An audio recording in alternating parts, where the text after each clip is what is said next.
우리는 모두 나라는 이름의 작은 개울로 삶을 시작합니다. 나의 생각, 나의 감정, 나의 욕망, 나의 경험이라는 좁은 강둑 안에서 세상이라는 거대한 흐름과 분리된 채 살아갑니다. 이 작은 개울 안에서는 모든 것이 중요하고 모든 것이 나를 중심으로 돌아가는 듯 느껴집니다. 개울 옆에 떨어진 나뭇잎 하나에도 마음이 흔들리고 개울 바닥의 작은 조약돌 하나에도 흐름이 거세게 부딪힙니다. 내 개울의 물이 차가워지면 온 세상이 차가워진 듯 슬퍼하고 내 개울의 물이 따뜻해지면 온 세상이 따뜻해진 듯 기뻐합니다. 하지만 이 나라는 작은 개울에 집착할수록 우리는 세상이라는 거대한 강물과의 연결을 잃어버립니다. 고독과 불안감, 그리고 타인과의 단절감은 바로 이 나라는 강둑을 너무 높이 쌓아 올린 데서 비롯됩니다. 흐름과 하나 된다는 것은 이 나라는 작은 개울을 버리고 세상이라는 거대한 강물 속으로 기꺼이 합류하는 것을 의미합니다. 하지만 이 말이 나 자신을 부정하거나 없애라는 뜻은 아닙니다. 오히려 그것은 나의 한계를 넘어서는 것입니다. 나의 생각, 나의 감정이 틀렸다는 것이 아니라 그것이 세상이라는 더 큰 흐름의 일부라는 것을 깨닫는 것입니다. 어떻게 하면 나라는 작은 개울을 버리고 강물에 합류할 수 있을까요? 가장 먼저 나는 무엇인가? 라는 질문에서 벗어나십시오. 나는 누구인가? 라는 질문은 우리를 자꾸만 나라는 경계 안으로 밀어넣습니다. 대신 나는 무엇의 일부인가? 라는 질문을 던져 보십시오. 나는 이 햇살의 일부이고 나는 이 바람의 일부이며 나는 저 강물의 일부입니다. 나는 나와 대화하는 당신의 일부이고 당신 또한 나의 일부입니다. 모든 존재가 서로 연결되어 있음을 깨달을 때 나라는 작은 개울은 더 이상 고독한 섬이 아니라 거대한 강물의 한 부분이 되어 드넓은 바다를 향해 함께 흘러갑니다. 우리는 모두 작은 물방울입니다. 때로는 구름이 되어 하늘을 떠돌고 때로는 비가 되어 땅으로 떨어지며 때로는 강물이 되어 흘러가고 때로는 바다가 되어 모든 것을 품습니다. 어떤 형태로 존재하든 그 본질은 항상 물이라는 하나의 흐름입니다. 이 물방울이 스스로를 구름으로만 한정하거나 강물로만 고집할 때 그곳에서 괴로움이 시작됩니다. 나는 구름이다 라는 생각을 버릴 때 비로소 비가 되어 땅에 내릴 수 있고 나는 강물이다 라는 생각을 버릴 때 비로소 바다와 하나 될 수 있습니다. 당신을 나라는 작은 틀 안에 가두지 마십시오. 당신은 생각보다 훨씬 더 거대하고 훨씬 더 넓은 존재입니다. 나를 내려놓을 때 비로소 당신은 온 세상과 연결되고 그 안에서 진정한 평온과 충만함을 발견하게 될 것입니다. 강물의 중심은 늘 지금 여기입니다. 강물은 어제 흘렀던 물을 후회하지 않고 내일 흘러갈 물을 미리 걱정하지 않습니다.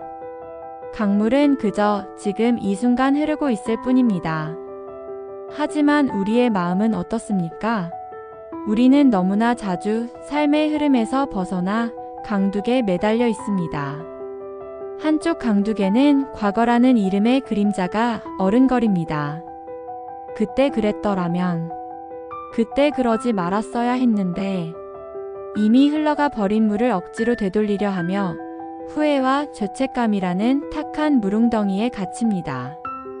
과거에 대한 집착은 이미 사라진 물그림자를 붙잡으려는 어리석음입니다.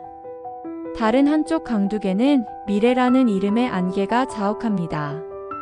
앞으로 어떻게 될까? 만약 이렇게 되면 어쩌지? 아직 오지 않은 물결을 미리 걱정하고 불안해하며 알 수 없는 두려움에 사로잡힙니다. 미래에 대한 염려는 오지도 않은 폭풍우를 미리 맞으려는 불필요한 고통입니다. 과거는 이미 흘러간 물이며 미래는 아직 오지 않은 물입니다. 우리가 진정으로 살 수 있는 곳은 오직 지금 여기라는 강물의 중심뿐입니다.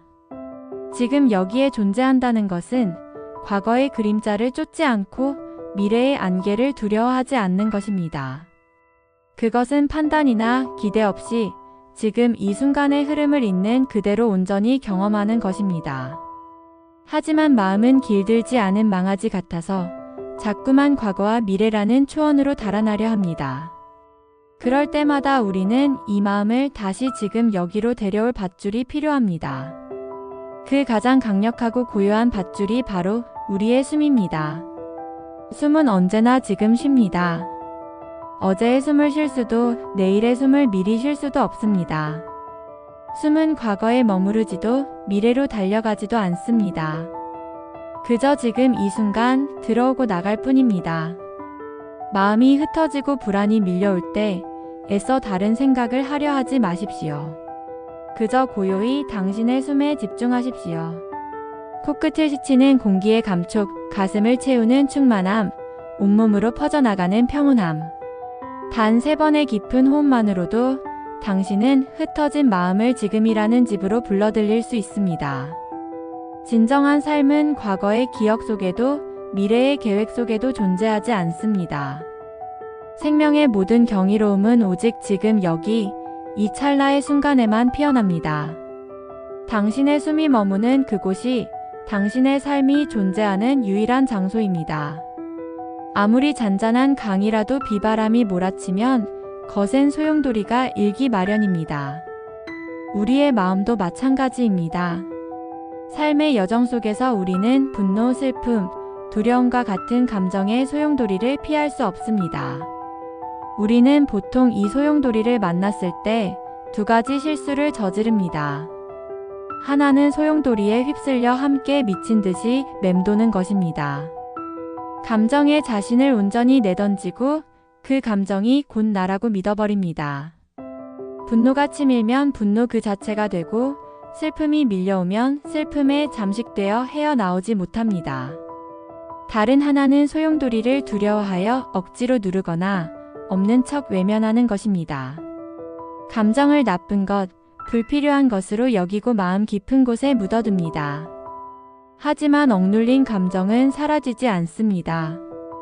그것은 물밑에 숨어 있다가 예기치 못한 순간에 더 큰 파괴력으로 터져나와 우리의 삶을 송두리째 흔들어 놓습니다.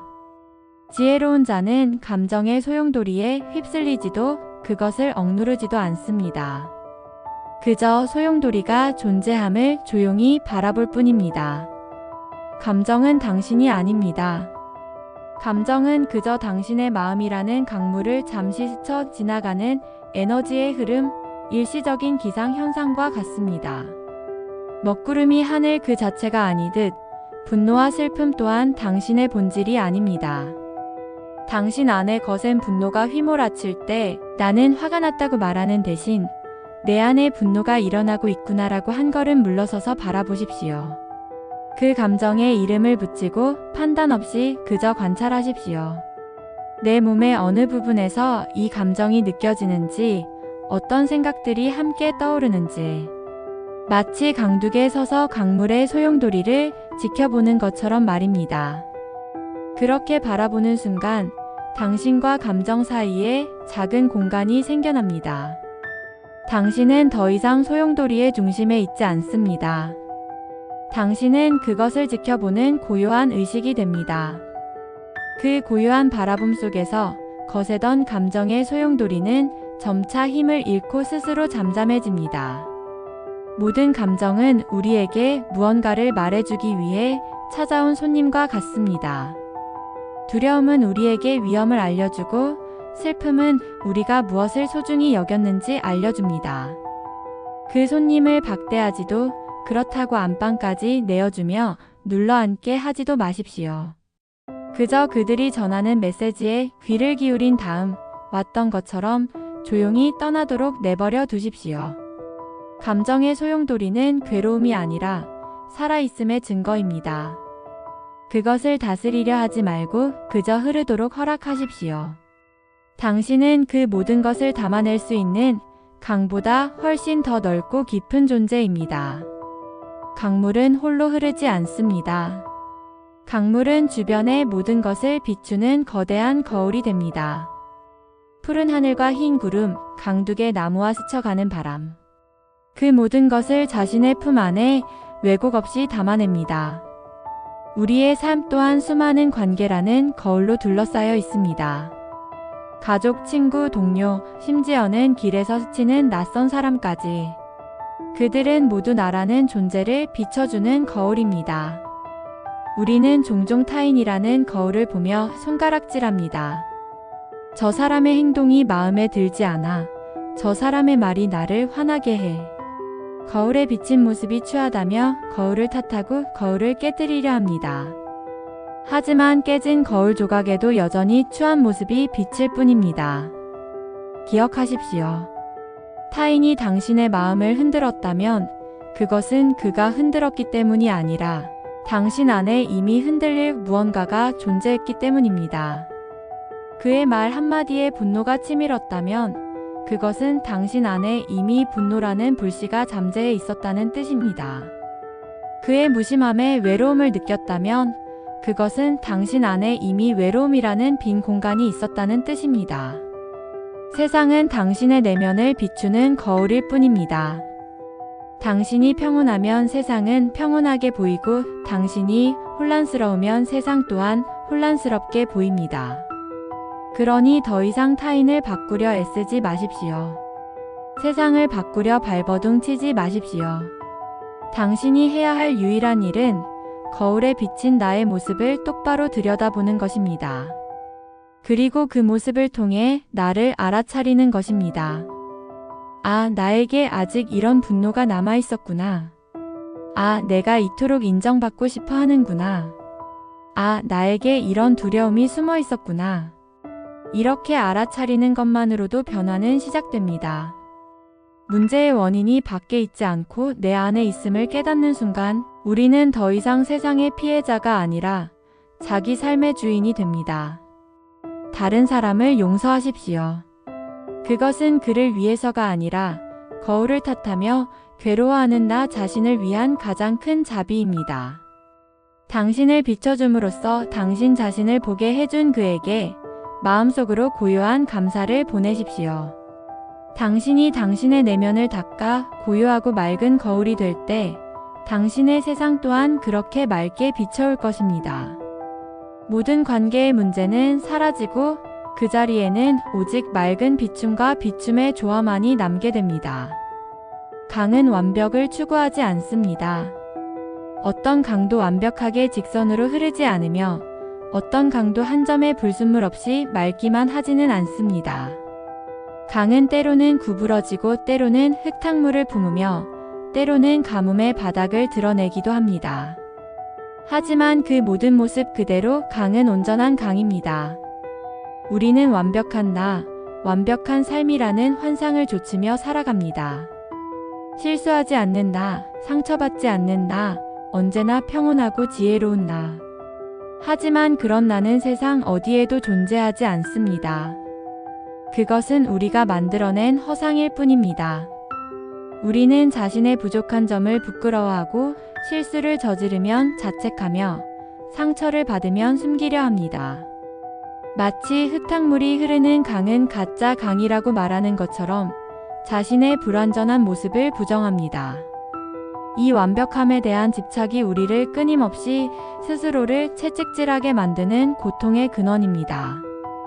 흐름과 하나 된다는 것은 이 완벽함이라는 환상에서 깨어나는 것입니다. 그리고 나의 모든 모습을 있는 그대로 온전히 받아들이고 사랑하는 것입니다. 당신의 불안정한 모습 또한 당신입니다. 당신의 서투른 모습 또한 당신입니다. 당신의 상처받은 모습 또한 당신입니다. 그것들은 없애거나 고쳐야 할 결점이 아니라 당신이라는 강을 이루는 자연스러운 일부입니다. 흙탕물은 강을 더 깊게 만들고 가뭄은 샘의 소중함을 알게 하며 구부러진 길은 더 많은 풍경을 품게 합니다. 당신의 약점과 상처 또한 당신의 삶을 더 깊고 풍요롭게 만드는 과정의 일부입니다. 더 이상 스스로를 판단하지 마십시오. 나는 이래야만 해라는 당위의 감옥에서 스스로를 해방시키십시오. 당신은 지금 이 모습 그대로 완전합니다. 아니, 완전하거나 불완전하다는 구분 자체가 무의미합니다. 당신은 그저 당신일 뿐입니다. 자신을 온전히 껴안을 수 있을 때 우리는 비로소 타인의 불완전함 또한 껴안을 수 있게 됩니다. 내 안의 흙탕물을 사랑할 수 있을 때 타인의 흙탕물 또한 너그러이 바라볼 수 있습니다. 이것이 진정한 자기 긍정이며 모든 관계의 회복은 바로 여기서 시작됩니다. 당신은 완벽해질 필요가 없습니다. 그저 지금 이 순간의 당신으로 존재하십시오. 그것으로 충분합니다. 아니, 그것이 전부입니다.